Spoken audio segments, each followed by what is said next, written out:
శ్రీకృష్ణ పరమాత్మ లీలలు అమోఘము.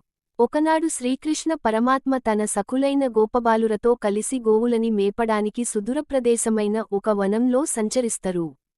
అప్పుడు గోపాలుడు శ్రీకృష్ణ పరమాత్మని అడుగుతారు, మిత్రమా, మాకు ఆకలిగా ఉంది.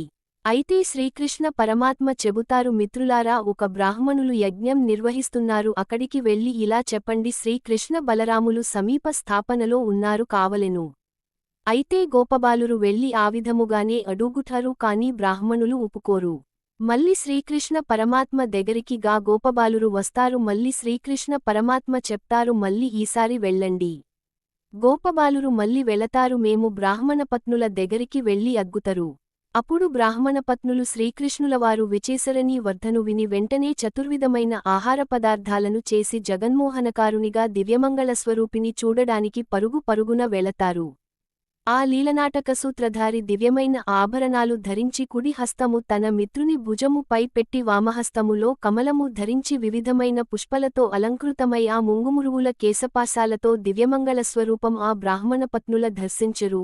ఆ దివ్యమంగళమూర్తిని క్యాన్యులు ఏన్ ద్వారంతో ఆహ్వానించి ఆత్మ ఏన్ శరీరంతో తనివితీరా ఆలింగనం చేసుకున్నారు ఆ బ్రాహ్మణపత్నులు ఆ జగన్మోహనకారుని.